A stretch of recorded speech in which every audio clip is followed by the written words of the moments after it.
Μανολάς, ένας ιδιαίτερος άνθρωπος, ένας ιδιαίτερος ποδοσφαιριστής. Από αυτούς που ενοχλούν, γιατί δεν διστάζουν να έχουν θέση και άποψη. Από αυτούς πάντως που έγιναν καθολικά αποδεκτοί για την παρουσία τους στα γήπεδα. Στέλιος Μανολάς, ένας ποδοσφαιριστής, εκπρόσωπος μιας γενιάς, από αυτούς που είχε για σχολείο την Αλάνα. Το ποδόσφαιρο θυμάμαι να το ξεκίνησα πάρα πολύ μικρός, από το δημοτικό ακόμα, όπως όλα τα παιδιά τότε, και από ό,τι θυμάμαι τηλεόραση μόνο ποδόσφαιρο έδειχνε. Έτσι και εγώ και όλα τα παιδιά στους δρόμους, στις Αλάνες, στο Γαλάτσιο που γεννήθηκα, που τότε υπήρχαν Αλάνες, που δεν υπάρχουν δυστυχώς σήμερα, έπαιζα ποδόσφαιρο, το οποίο αγάπησα πάρα πολύ. Στη συνέχεια, τελειώντας το δημοτικό, στο γυμνάσιο, με φίλους της γειτονιάς, όπως ήταν και ο Κώστας του Αντωνίου, είχαμε φτιάξει και μια ανεξάρτητη ομαδίτσα, τον Αετό Γαλατσίου, και παίζαμε. Μετά κάποιοι άνθρωποι πήγανε εμένα στην ΑΕΚ, τον Κώστα τον πήγαν στο Παναθηναϊκό. Εμένα προσωπικά με έφερε κάποιος ένθερμος οπαδός της ΑΕΚ σε ηλικία 15 χρόνων, και θα αναφέρω το όνομά του, το Δημήτρη τον Καρούση, που σήμερα δεν βρίσκεται στη ζωή και αξίζει να το πω. Όταν σταμάτησα την ποδοσφαιρική μου καριέρα,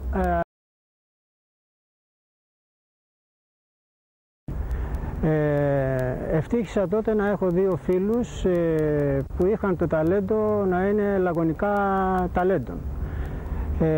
Μεταξύ αυτών, και αξίζει τον κόπο να μνημονέσω αυτά τα ονόματα, ο ένας δεν είναι στη ζωή, ο άλλος έχει πάθει κάποιο ατύχημα, είναι ο Καρούσης ο Δημήτρης, ο Καρούσης, ο οποίος ήταν και συγγενής του Μανολά, και ο Σοκράτης ο Ζαχόπουλος από τη Νέα Ιωνία. Ήταν οι άνθρωποι που μου έφερναν ταλέντα. Μεταξύ αυτών ήταν ο Μανολάς, ο Στυλιανόπουλος, ο Οικονομόπουλος, ο Γιωργαμλής, ο Δαδίτσος, ο Αραφογιάννης, ο Καλατζίδης, μια πλειάδα ταλαντούχων ποδοσφαιριστών. Θυμάμαι το Στέλιο το Μανολά, πιτσιρικά, στη Νέα Φιλαδέλφια, ένα αδύνατο παιδάκι, άγαρμπο, μαυριδερό. Κάθε άλλο παρέδινε την εντύπωση ότι μπορούσε να εξελιχθεί σε ποδοσφαιριστή. Άλλωστε, γι' αυτό το λόγο νομίζω ότι ο Στέλιος ο Μανολάς, παρότι γεννημένος και ριζωμένος στη Νέα Φιλαδέλφια, κάτι που διαπιστώθηκε πολύ περισσότερο στη συνέχεια,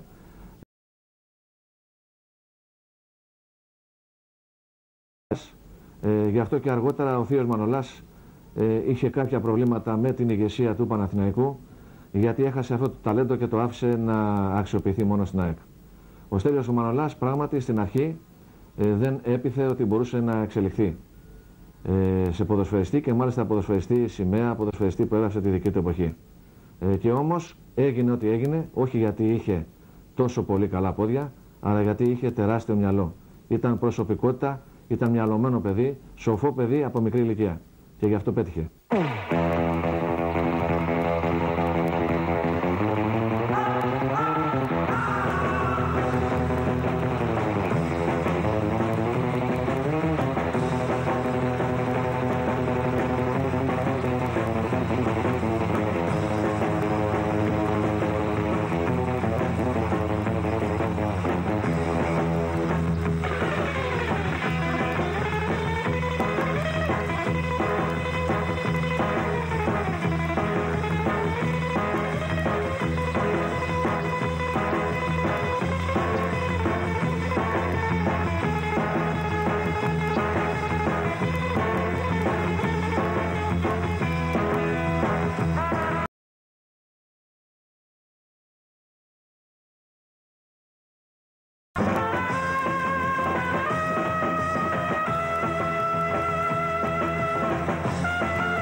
Χρόνια σε φόντο κίτρινο μαύρο. Και λίγα χρόνια αργότερα ο ψηλόλιγνος νεαρός από το Γαλάτσι χρήστηκε επαγγελματίας. 15 χρονών, το 76-77, ήρθα εδώ που ο κύριος Στέλιος Σεραφίδης είδε ότι μπορούσα να παίξω ποδόσφαιρο καλό και πριν ακόμα το καταλάβω βρέθηκα να κάνω προπόνηση με την τότε πολύ μεγάλη ομάδα της ΑΕΚ στην πρώτη ομάδα, με τους μεγάλους παίχτες, τον Μαύρο, τον Μίμη τον Παπαϊωάννου, τον Μπάγεβιτς, τον Βιέρα, τον Νικολούδη, όλους αυτούς τα πολύ μεγάλα αστέρια τότε της χρυσής εποχής της ΑΕΚ. Από την πρώτη στιγμή ξεχώρισε το ταλέντο του Μανολά, του Στέλιου, και λόγω σωματικών προσόντων τον έβαλα αμέσως τότε στην ερασιτεχνική και στην εφηβική και στην ερασιτεχνική ομάδα. Και έτσι αξιοποιήθηκε ο Μανολάς και έφτασε εκεί που έφτασε μέχρι σήμερα. Το 1979 με φώναξε ο Λουκάς ο Μπάρλος, που ήταν πρόεδρος στην ΑΕΚ, να αναλάβω την ομάδα. Τότε δεν υπήρχε το κατάλληλο υλικό για να μπορέσει να προχωρήσει η ΑΕΚ. Ήμασταν υποχρεωμένοι να ασχοληθούμε και με τα παιδιά που ήταν πίσω από τους επαγγελματίες. Μεταξύ αυτών των παιδιών ήταν και ο Στέλιος ο Μανολάς, ο οποίος μου είχε κάνει τεράστια εντύπωση. Εκεί εργαζόταν ο Στέλιος ο Σεραφίδης και αυτός με έπεισε ότι πρέπει να παρακολουθήσω ορισμένα από αυτά τα παιδιά. Πράγματι πήγα και τους είδα πάρα πολλές φορές και διαπίστωσα ότι άξιζε κανείς να ασχοληθεί με αυτό το παιδί. Το 80 πρωτοχρονιά ήρθε το ωραιότερο δώρο της ζωής μου, έγινα επαγγελματίας. Ο τότε πρόεδρος της ΑΕΚ, ο κύριος Μπάρλος, με έχρισε επαγγελματία και τον ευχαριστώ γι' αυτό. Νομίζω ότι ήμουν από τα παιδιά του, όπως και άλλοι ποδοσφαιριστές, όπως ο Βαγγέλης ο Βλάχος, ο Λίσανδρος ο Γεωργαμλής, ο Σπύρος ο Οικονομόπουλος. Έγιναμε τότε, είμαστε η νέα φουρνιά της ΑΕΚ. Ώσπου να γίνουμε επαγγελματίες, περάσαμε δύσκολες στιγμές, είχαμε τις ίδιες ανησυχίες, αντιμετωπίσαμε τα ίδια προβλήματα, και οι δύο, και εγώ και αυτός, δεν ήμασταν από εύφορη οικογένεια. Έπρεπε να κάνουμε τα πάντα για να μπορέσουμε να γίνει το όνειρό μας πραγματικότητα. Να γίνουμε επαγγελματίες ποδοσφαιριστές για να δώσουμε διέξοδο σε πολλά προβλήματα που είχαμε.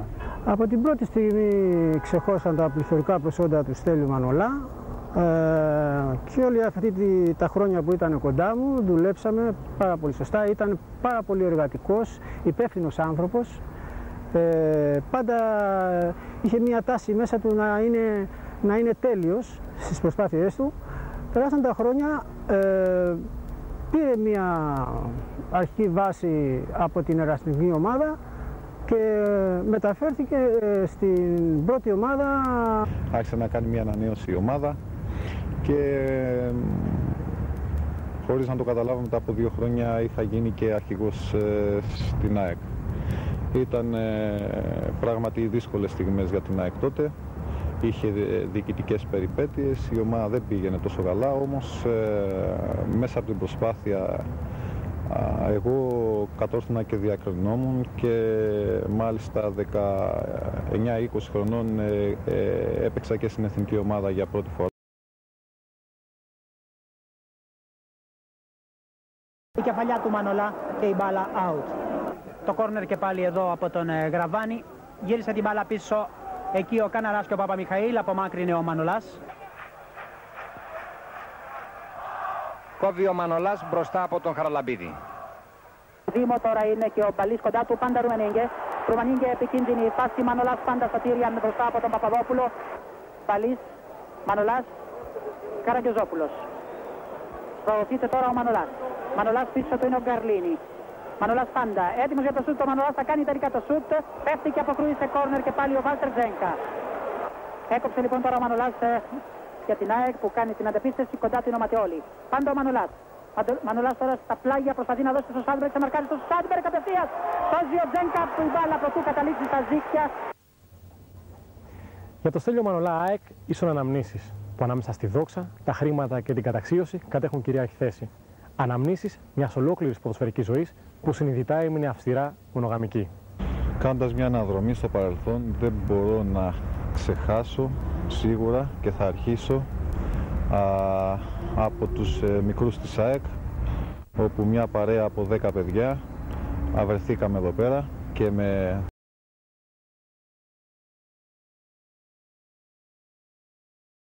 κάναμε μια πάρα πολύ καλή ομάδα στο εφηβικό και πετύχαμε πολύ σπουδαία πράγματα και ήταν τα πρώτα βήματα, η πρώτη αρχή που έκανα σαν ποδοσφαιριστής, όπου και τότε, αν και ακόμα στο εφηβικό, μας είχαν μάθει τότε προπονητές να δουλεύουμε με επαγγελματική νοοτροπία. Γι' αυτό και οι περισσότεροι ποδοσφαιριστές εκείνης της φουρνιάς άντεξαν πάρα πολλά χρόνια, όπως ο Λίσανος ο Γεωργαμλής που παίζει ακόμη. Άρχισε να γίνει επαγγελματίας, πιστεύω ότι δικαιούταν να γίνει.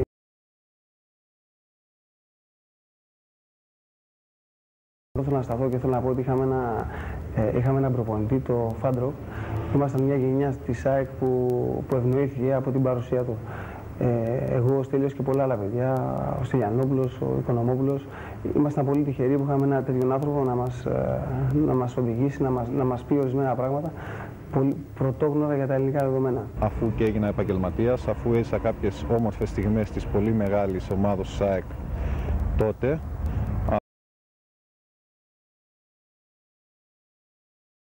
η περίοδος της παρακμής για την ομάδα, όπως όλοι οι μεγάλοι σύλλογοι, έτσι και η ΑΕΚ πέρασε πέτρινα χρόνια,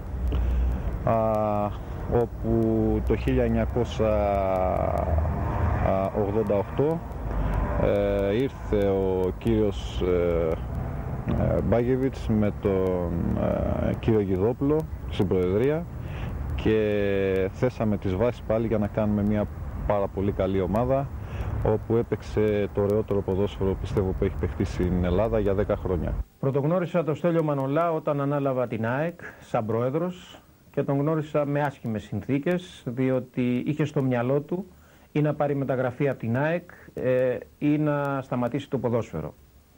Τον θυμάμαι έτσι ψηλόλιγνος όπως είναι, μπήκε στο γραφείο μου και μου είπε: «Πρόεδρε, καλώς όρισες στην ΑΕΚ, αλλά εγώ αν δεν πάρω μεταγραφή θα γίνω ψαρά στην Άξο». Τότε λοιπόν εγώ το απήντησα: «Έχεις όλο το δικαίωμα να πας στην Άξο, να κάνεις το ψάρεμά σου. Μην ξεχνάς όμως ότι την Παρασκευή αρχίζουν οι προπονήσεις». Σκάσε ένα από τα χαμόγελα αυτά που σκάει τα ειρωνικά και μου λέει: «Καλά, φεύγω για Νάξο». Είχε τότε κάποιες επαφές και με το Μάκη το Ψωμιάδη, ο οποίος ήταν να αναλάβει την ΠΑΕ, αλλά τελικά την ανέλαβα εγώ, και πίστευα εγώ ότι υπάρχει μια αντιπαλότητα μέσα του, δεν ήξερε τι ήταν το σωστό.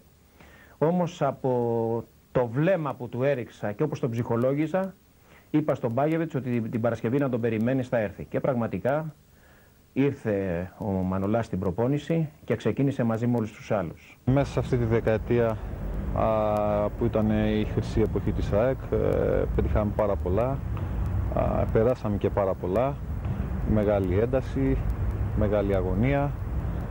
Η ΑΕΚ πιέζει από τα πρώτα αυτά λεπτά του δευτέρου ημιχρόνου. Μανολάς, νέα σέντρα. Κάνει το σούτ, Εστερχάζη για να διώξει υπέροχα σε κόρνερ ο Ζέγκα. Μανολάς, Χατζής, Μανολάς μες στην περιοχή είναι ο Σάντμπεργκ. Ο Εστερχάζη κάνει το σούτ. Επίθεση τώρα και πάλι της ΑΕΚ εδώ με τον Μανολά που θα κάνει το σούτ για να μπλοκάρει στο έδαφος ο Πλίτσης. Ο Αρτίζογλου τελικά, μπαλιά για τον Μανολά, πολύ δυνατό το σούτ, πέφτει θαυμάσια ο Φορτούλα και παραχωρεί κόρνερ. Λάχος. Έρχεται ο Άντονιτς, αποκρούει άμυνα του ΠΑΟΚ. Γύρισμα της μπάλας από τον Μανολά. Νέα απόκρουση από τον Ιωσήφιδη αυτή τη φορά. Μανολάς. Κεφαλιά και είναι το 2-0 από το Μανολά. Από το κόρνερ του Μαύρου στο 26ο λεπτό η ΑΕΚ κάνει το σκορ 2-0 με αυτή την ωραία κεφαλιά του Μανολά.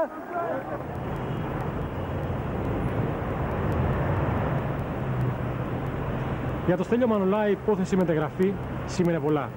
Κάτι που δεν συνέβη τελικώς ποτέ στην καριέρα του, έγινε όμως άδικα, όπως αποδείχθηκε, αφορμή για φήμες, σενάρια και ψιθύρους πρωτόγνωρους στην ιστορία της ομάδας. Το 1979-80, με την καθιέρωση του επαγγελματικού ποδοσφαίρου, άρχισε να ισχύει και ο νόμος της πενταετίας, όπου θα μπορούσε επιτέλους ο ποδοσφαιριστής κάποια χρονική στιγμή να μπορούσε να αποφασίσει μόνος του για το μέλλον του. Έτσι και εγώ, πριν ακόμη καλά κλείσω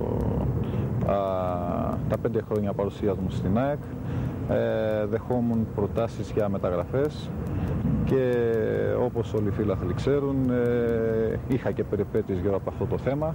Η πρώτη ομάδα που με ήθελε πάρα πολύ ήταν ο Παναθηναϊκός.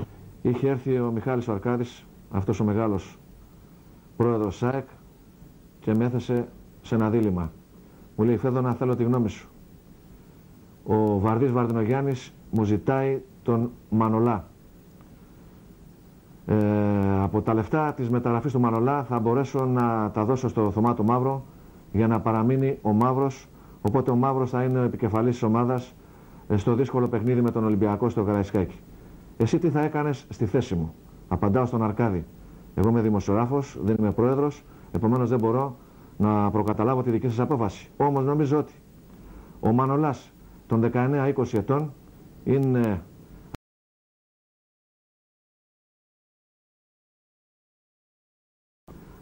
αρκετά από τα στοιχεία του πλούσιου ταλέντου του.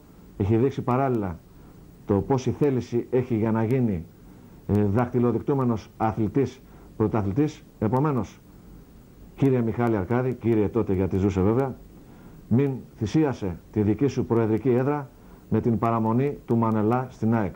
Η πρώτη πρόταση το 80, όταν έκλεισα το πρώτο συμβόλαιο, ήρθε από το Μίμη το Δωμάζο, που το 80 ήταν ποδοσφαιριστής της ΑΕΚ για ένα χρόνο, από ό,τι θυμάμαι ο Μίμης.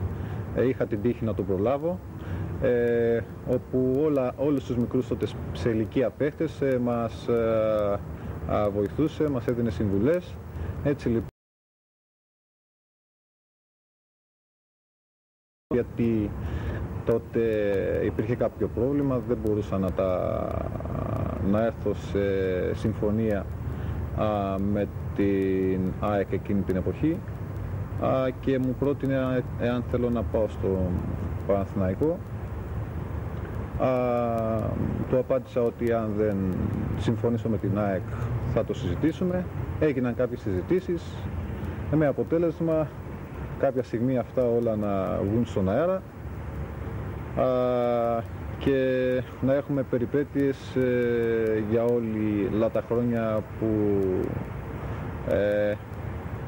ήρθαν στη συνέχεια. Ακούστηκε κάποτε ότι ήταν να πάει στον Παναθηναϊκό. Ο Στέλιος ο Μανολάς είχε βλέψεις, είτε να πάει σε κάποια άλλη ομάδα, όπως ο κάθε ποδοσφαιριστής, κάποιες στιγμές που πικράθηκε, αλλά τουλάχιστον εντύπωση που έδινε και έδωσε και που αφήνει στο τέλος είναι ότι δεν θα εγκατέλειπε την ομάδα της ΑΕΚ τουλάχιστον για τον ελληνικό χώρο. Όταν είχαμε προκριθεί στο παγκόσμιο κύπελο και όταν, από ό,τι θυμάμαι, οι τότε πρόεδροι της ΑΕΚ, ο κ. Μελισσανίδης και ο κ. Καράς, μέχρι την τελευταία μέρα που έκλεινε το συμβόλαιό μου, δεν το λέω ότι έχω κάτι πια κακία, δεν ξέρω πώς έκριναν οι άνθρωποι, ούτε καν με είχαν πλησιάσει. Δέχτηκα μία πρόταση από τον Ολυμπιακό, τη συζήτησα, αλλά και πάλι ενώ το βράδυ κοιμήθηκα με την προϋπόθεση το πρωί θα πάω να υπογράψω τον Ολυμπιακό. Θυμάμαι ένα στο γήπεδο και φώναζε ρυθμικά το όνομά μου να μείνω στην ΑΕΚ. Νομίζω ότι οι φίλαθλοι εκείνοι με κράτησαν εκείνη τη φορά στην ΑΕΚ περισσότερο, γιατί την άλλη μέρα πήγα και χωρίς να έχω ιδιαίτερα αξιόλογες απαιτήσεις, γιατί τα ποσά που μου προσφέρθηκαν από την άλλη πλευρά ήταν τα διπλάσια, έμεινα στην ΑΕΚ.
κι αν μ' αγαπάει κανείς, Θεός αν μ' αγαπάει κανείς, Θεός αν είναι κι αν μ' αγαπάει κανείς.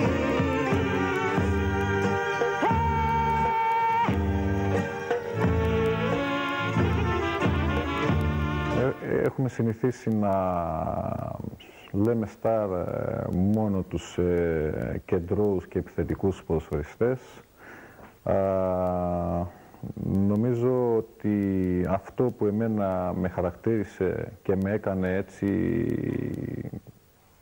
να ξεχωρίζω από τους υπόλοιπους παίχτες που αγωνιζόντουσαν στην ίδια θέση με μένα είναι ότι ήμουν ένας ποδοσφαιριστής που μου άρεσε να παίζω ποδόσφαιρο και να ξεκινάει η ομάδα μου το παιχνίδι από πίσω, από μένα.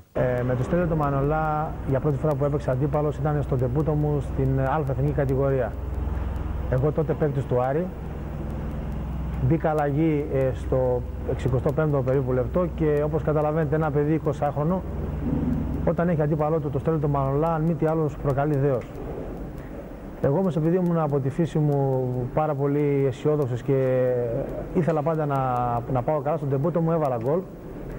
Και μάλιστα τότε θυμάμαι όταν έβαλα τον γκολ, γυρνάω ο Στέλιος και μου λέει «Μπράβο μικρέ, συνέχισε έτσι όπως ξεκίνησες». Στέλιος ήταν πάρα πολύ μεγάλος ποδοσφαιριστής. Άφησε μια μεγάλη ιστορία στο ελληνικό ποδόσφαιρο. Και στα παιχνίδια που ήμασταν αντίπαλοι, νομίζω ότι έπαιξε δυνατά.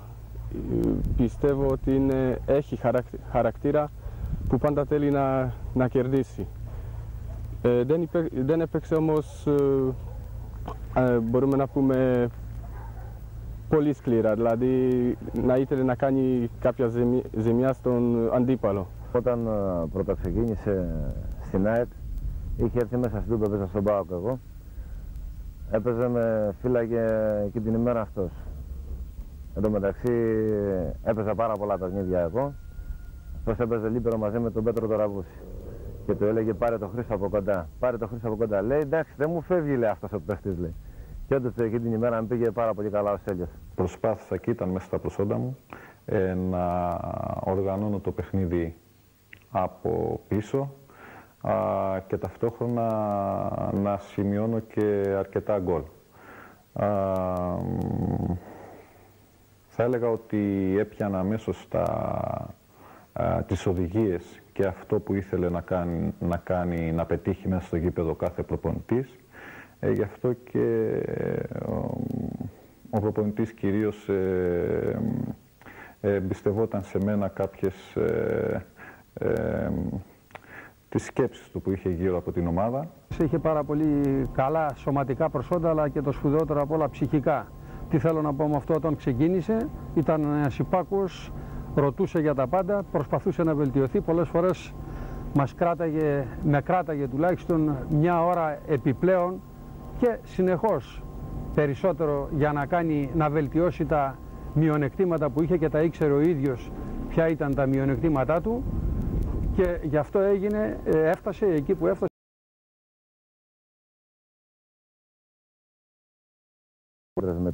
Με το Στέλιο. Η μία, αυτή που θυμάμαι χαρακτηριστικά, είναι στο Ολυμπιακό Στάδιο να παίζαμε Παναθηναϊκό ΣΑΕΚ. Σε κάποια φάση ήταν στο 89 λεπτό, έφυγα μόνος μου σε ένα αντίπαλη περιοχή, πήγα να κάνω τον γκολ και από πίσω με ανέτρεψε ο Στέλιος. Και εγώ νόμιζα ότι εκείνη τη στιγμή, επειδή δεν είχα δει το βράδυ,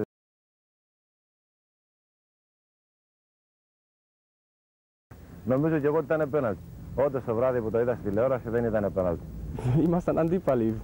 Πιστεύω ότι ούτε Στέλιο από μένα δεν μπορεί να έχει κάτι παράπονα, ούτε εγώ, όπως είπα, δεν έχω από το Στέλιο. Εντάξει, στα ντέρμπι υπάρχει ένταση. Κάθε ένας από εμάς ήθελε να κερδίζει ομάδα. Απέδειξε ότι ήταν μια μεγάλη προσωπικότητα, κατόρθωσε να επιβληθεί σε όλους τους παίκτες παρόλο που ήταν νεότερος και να περνάν αυτά που αυτός ήθελε για να μπορεί να κουμαντάρει την ομάδα.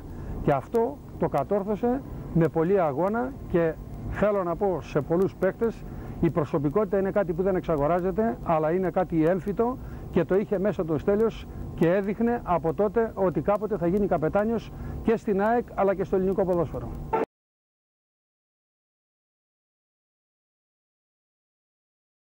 Και κάποιο πέναλτι, γίνεται οι γροθιές από τον τερματοφύλακα της Δόξας. Τον Κωστής που μπαίνει μέσα στη μεγάλη περιοχή και σουτάρει. Η μπάλα περνάει, δεν είναι στα ζύχια, πρόλαβε τελευταία στιγμή και απομάκρυνε την μπάλα ο Μανολάς στο σούτ αυτό του Κωστή. Σαββίδης εκτελεί το φάουλ. Ο Μανολάς είναι μόνος του και το γκολ.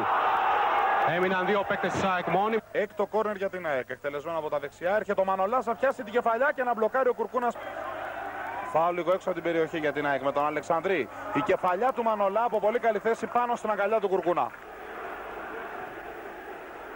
Κεφαλιά, πολύ ωραία η κεφαλιά από τον Στέλιο Μανολά. Το φάουλ για την ΑΕΚ εκτελεσμένο από τον Οχορογιάννη και να το δεύτερο γκολ. Το 2-1 από τον προωθημένο Μανολά. Μέσα σε ένα λεπτό η ΑΕΚ ξαναπαίρνει το προβάδισμα.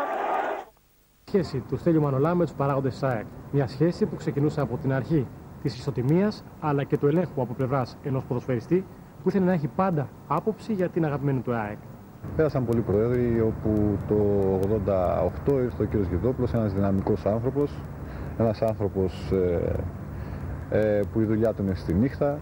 Όπως έχουμε πει, το ποδόσφαιρο παίζεται και στη νύχτα, δυστυχώς, και κατόρθωσε μαζί του η ΑΕΚ να έχει μια προστασία.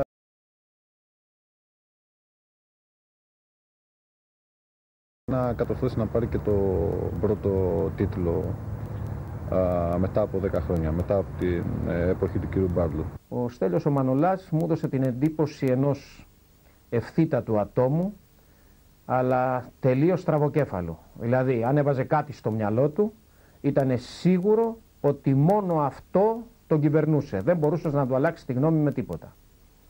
Θυμάμαι στην πρώτη συγκέντρωση των ποδοσφαιριστών, όταν πήγα στη Φιλαδέλφια και τους μίλησα και τους είπα ότι κοιτάξτε, τα πράγματα αλλάξανε και εμείς θα πάρουμε το πρωτάθλημα.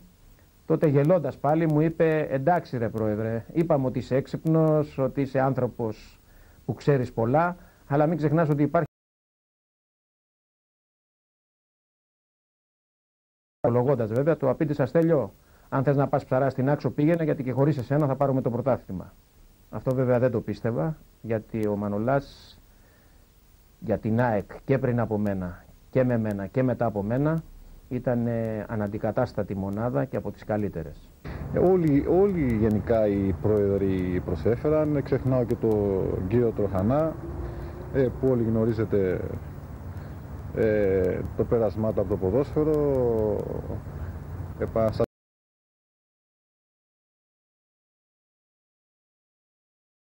μυαλό,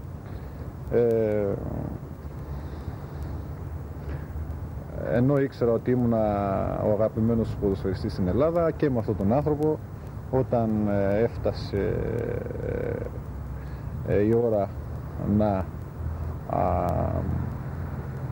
να έχουμε διαφορετικές γνώμες για την ΑΕΚ, ήρθα και σε αυτόν με αντίθεση.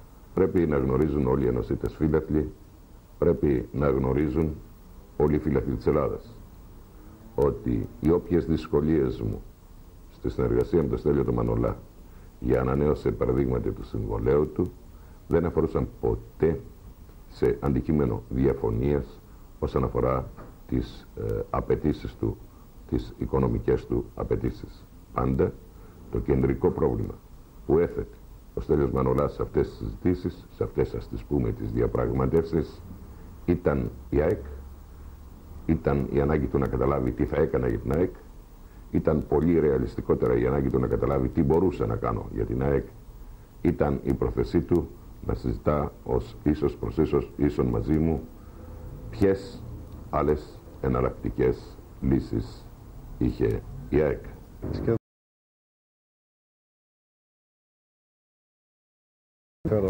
Όταν είχατε γενικότερες διαφορές όσον αφορά τα θέματα της ΑΕΚ γύρω από το ποδοσφαιρικό τμήμα,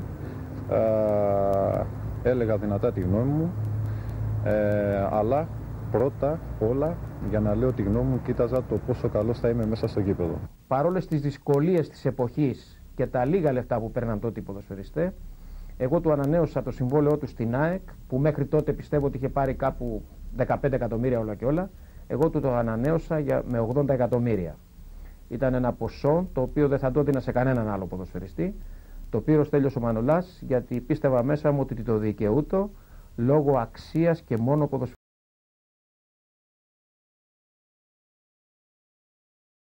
Είναι στραβοκέφαλος σε ό,τι πει, είναι πείσμον και επίσης είναι ευθύτατος, κάτι που πρέπει να το αναγνωρίσουν όλοι. 5 φορές ο Στέλιος Μανολάς είχε την ευκαιρία με τη μία να γίνει πλούσιος.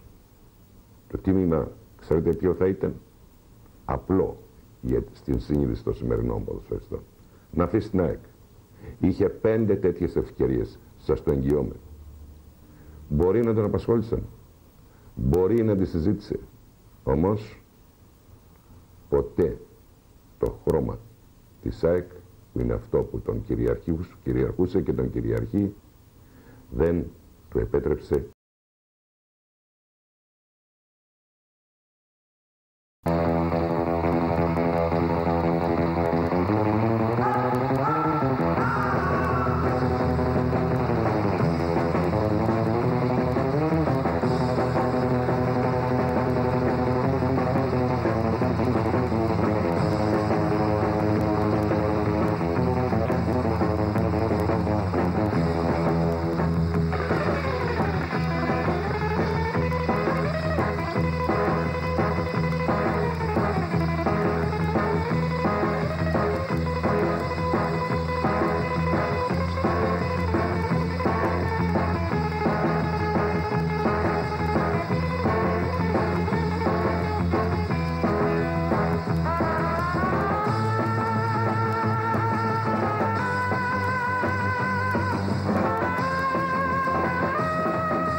Δημοσιογράφη και Στέλιος Μανολάς.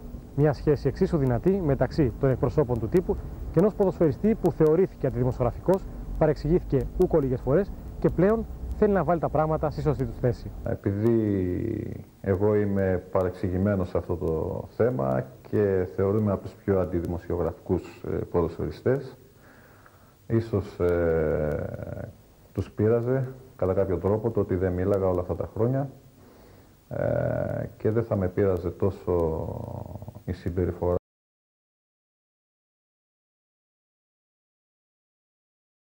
το ότι με έφυγαν μερικές φορές ως άνθρωπο. Πλησιάζοντας εγώ τον Στέλιο Μανολά, την πρώτη φορά που τον γνώρισα ήταν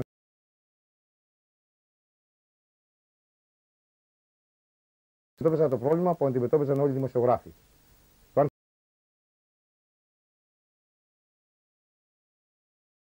Γενικό, έναν τρόπο που τον χαρακτήριζε σε όλη τη ζωή. Ήθελε να βρίσκεται μακριά από τα λεγόμενα κυκλώματα του ποδοσφαίρου. Αυτά που ακούγονται, το παρασκήνιο ή και να απέχει συνειδητά από το προσκήνιο. Ήταν επιλογή ζωής. Η πρώτη μου γνωριμία με τον Στέλιο τον Μανολά ήταν αρχές του 1991, νομίζω Φεβρουάριος ή Μάρτιος. Τότε βέβαια η ΑΕΚ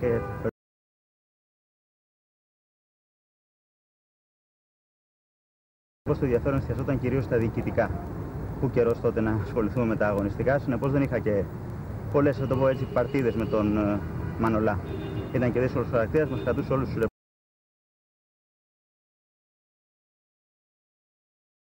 ενημερωνόταν και ήξερε τι έγραφε ο καθένας, πώς το έγραφε και τι ήθελε να περάσει, τι μηνύματα. Και στον χώρο των δημοσιογράφων, όπως ξέρετε, είχα πολύ καλές φιλίες με ορισμένους και περισσότερο με έναν άνθρωπο ο οποίος και αυτός δεν είναι στη ζωή, με τον Γιώργο τον Βενετούλια, που είχαμε μια μακρά φιλία γεμάτη με εκτίμηση και αγάπη. Υπάρχουν και άλλοι άνθρωποι με τους οποίους τα αισθήματα είναι αμοιβαία, όπως είναι ο κύριος Διακογιάννης και κάποιοι άλλοι που στην πορεία με αγάπησαν, με μίσησαν, με ξαναγάπησαν, όπως είναι ο Φέδωνας ο Κωνσταντουδάκης. Ίσως να πίστευε ότι του προκάλεσε κάποια εμπόδια, κάποια προβλήματα στην καριέρα του. Γι' αυτό είναι και το ρεκόρ για Guinness των σχέσεων με τον Μανολά, ότι ουδέποτε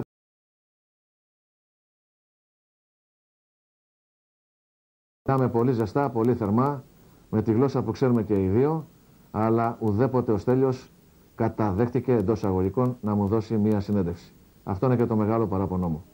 Θυμάμαι πολλές φορές το Στέλιο Μανολά να έρχεται έξω από τα αποδυτήρια, να φύγει, να παρκάρει το αυτοκίνητό του, να μπαίνει μέσα και να λέει μόνο ένα γεια και αυτό γρήγορο προκειμένου να μην του πιάσει κανείς την κουβέντα.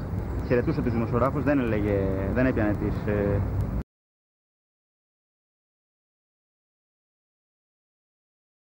Το χρόνο, γιατί πιστεύω ότι ήταν ότι ως ποδοσφαιριστής έπρεπε να δείχνει την αξία του μέσα στο γήπεδο, στο τερέν και όχι να μιλά σε κανάλια, ραδιόφωνα και στον τύπο. Πάντως όταν μιλούσε έλεγε αυτό που πίστευε και δεν κρατούσε τα προσχήματα. Τώρα η μπάλα έφτασε πίσω, εκεί όπου κινείται ο Μανολάς. Δοκιμάζει και το πόδι του Μανολάς. Η μπάλα πηγαίνει στα δίχτυα. Ο Μανολάς το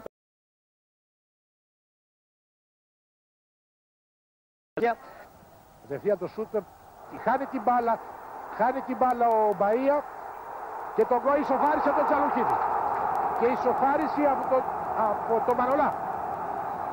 Από τον Μανολά έγινε μια σύγχυση, αποκρούστηκε στο σούτ του Σαραβάκου η μπάλα από τον Μπαΐα. Αναπήδησε ο Σαραβάκος στο φάουλ. Δυνατό το σούτ του, χάνει την μπάλα ο Μπαΐα. Προσπαθεί και ο Τσιαντάκης, ο Μανολάς έχει γυρίσει. Ο Τσαλοχίδης πηδάει και ο Μανολάς ακολουθεί τη φάση και πλασάρει. Σημειώνει τώρα μπροστινή παλιά, προσπαθεί να δώσει και βρίσκει τελικά τον Σενσίνη. Έκοψε όμως εκεί ο Τσιαντάκης με τη βοήθεια του Στέλιου Μανολά. Μανολάς νιώπιασε το πλάγιο υπέρ της ελληνικής ομάδας. Σενσίνη, Μαραντόνα, Σενσίνη. Σημειώνει προσπάθεια της εναλλαγής της μπάλας, βγαίνει όμως έξυπνο ο Μανολάς ανάμεσα από τους Αργεντινούς. Κοφίδης για τον Τζιαλφί, κεφαλιά πάνω του Μανολά, out. Και ήταν η κεφαλιά από τον Στέλιο Μάνολα. Η μπάλα καταλήγει out. Εδώ ο Στέλιος Μάνολας, πάσος της ΑΕΚ. Για τον Στέλιο Μανολά η παρουσία στην εθνική ομάδα υπήρξε τιμή. Υπήρξε όμως και αφορμή για να θυχτούν από μέρους του τα κακό κείμενα που συνέβησαν το καλοκαίρι του 1994 στις ΗΠΑ στο Παγκόσμιο Ποδοσφαιρικό Πρωτάθλημα. Νομίζω ότι είναι ένα ξεχωριστό κεφάλαιο η εθνική ομάδα. Εκεί φεύγει ο επαγγελματισμός.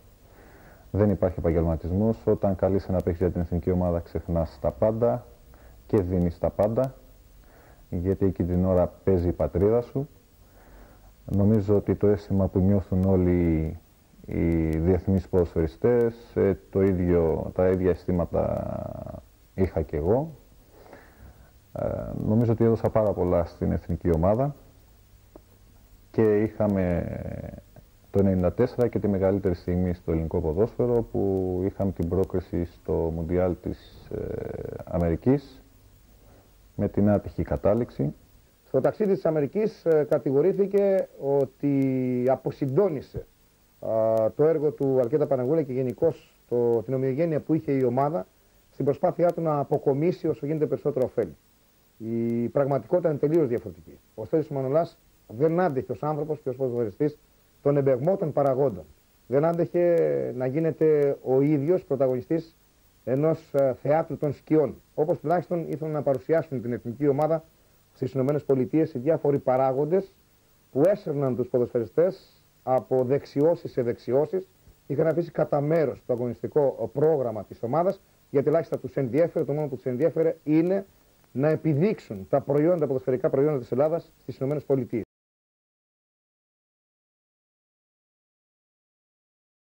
Στάση ζωής δεν μπορούσε να το ακολουθήσει και γι' αυτό αντέδρασε με τον τρόπο που αντέδρασε. Μετά την πρόκρισή μας, όπου όλα ήταν πάρα πολύ ωραία, μέχρι εκεί είμαστε μια αγαπημένη οικογένεια.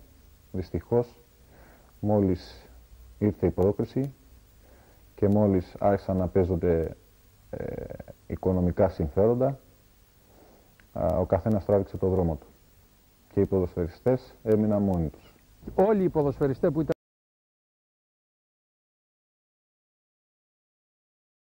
ο μόνος που άντεχε να έρθει σε αντιπαράθεση με αυτούς που του επέβαλαν να γίνονται αυτά τα πράγματα.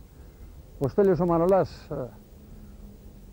θα μπορούσα να πω μια λαϊκή λέξη, φορούσε πάντα παντελόνια, δεν φοβόταν κανέναν, δεν το έκανε κανένας χατήρι, ό,τι κατόρθωσε το κατόρθωσε μόνος του και γι' αυτό είχε και το θάρρος να βγει να πει αυτά που έπρεπε να πει. Εγώ δεν ήθελα να συμμετέχω σε εκείνο το Μουντιάλ. Είχα κάνει πολλές προσπάθειες για να μην πάω. Όμως επειδή εκείνη την εποχή ήμουνα ένας από τους βασικούς παίχτες της εθνικής ομάδας, γιατί είχα ψηφιστεί και μέσα στους 24 παίχτες στον κόσμο εκείνη την εποχή. Η ΕΠΟ είχε κλείσει κάποιες συμφωνίες στην Αμερική. Εγώ τα έλεγα πανηγύρια, όπου για να εισπράξει τα συμβόλαια τα οποία είχε κλείσει έπρεπε να είναι όλοι οι ποδοσφαιριστές και φυσικά και εγώ.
Συμπαίκτες του Στέλιου Μανολά δεν υπήρξαν και λίγοι κατά τη διάρκεια της πολυετούς παρουσίας του στην ΑΕΚ. Συμπαίκτες που έσαν καθημερινά του διεθνή αμυντικό και μπορούν να αποκωδικοποιήσουν και σε εμάς την παρουσία και τη συμπεριφορά ενός ποδοσφαιριστή που απέφευγε τη δημοσιότητα. Ξεκινήσαμε μαζί στο δωμάτιο από το έρχομαι μου στην Ελλάδα μετά το δεύτερο χρόνο νομίζω και είμαστε συνεχώς στο δωμάτιο. Για να πεις κάτι για το Στέλιο το Μανολά, πιστεύω πρέπει να το ξέρεις πολύ καλά, να τον έχεις. Έχουμε περάσει μέσα από το ποδόσφαιρο. Πιστεύω ότι είναι για το ελληνικό ποδόσφαιρο πολύ παρεξηγημένος άνθρωπος, γιατί ο Στέλιος είναι ένα μεγάλο παιδί που λίγοι άνθρωποι που το ξέρουν και το έχουν ταυμάσει. Δεν κρύβω ότι ο Στέλιος ο Μανολάς είναι ήταν ο ποδοσφαιριστής που μπορεί να μάθει ένας νέος ποδοσφαιριστής πάρα πολλά πράγματα και από την αγωνιστική του συμπεριφορά μέσα στο γήπεδο αλλά και έξω από το γήπεδο. Είναι μερικές φορές παρεξηγήσιμος γιατί από την μεγάλη του επιθυμία και την διάθεση να κερδίζει η ομάδα του πολλές φορές έρχεται σε αντιπαράθεση με την καλή πάντα έννοια για να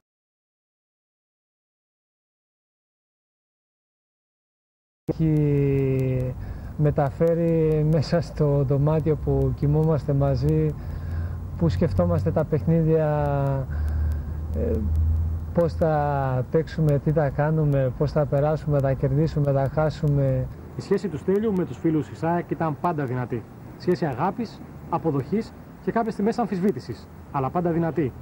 Αυτό ήταν και το τίμημα για μια σχέση που κράτησε 20 ολόκληρα χρόνια. Μια ολόκληρη ποδοσφαιρική ζωή. Νομίζω ότι εμένα προσωπικά με έχουν κάπου κατατάξει. Θα ήθελα να τους ευχαριστήσω για όλα. Μου έμεινε η στιγμή που απομυθοποίησε τον ανθρώπινο παράγοντα που λέμε και το ανθρώπινο λάθος των διαιτητών, αυτήν ας πούμε την κοινωνική τάξη που εγώ δεν τη συμπαθώ καθόλου και το έχω δείξει επανειλημμένως, που καθορίζουν τα αποτελέσματα κατά 90% και ας με κάνουν μήνυση, δεν έχω κανένα πρόβλημα. Ήταν ο πρώτος και ο μοναδικός, αν δεν κάνω λάθος, και ο τελευταίος ο οποίος απομυθοποίησε έναν διαιτητή, αν θυμάστε, μέσα στην Νέα Φιλαδέλφια, όπου έκανε ένα θεατρινίστικο πέσιμο για ένα τέτοιο πράγμα και είπε ότι όχι, δεν συνέβη τίποτα, ενώ είχε συμβεί. Τον εκτιμώ και για ένα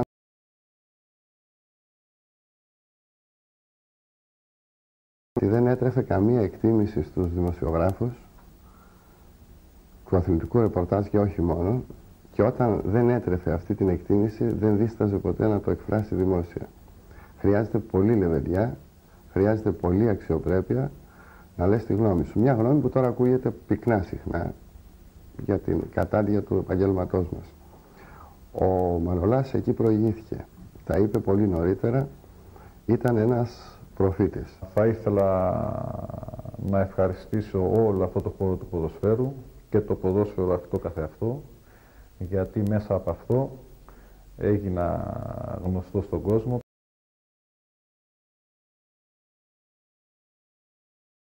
Πέρα έχω υποχρέωση να ανταποδώσω αυτά που μου πρόσφερε το ποδόσφαιρο με κάθε τρόπο.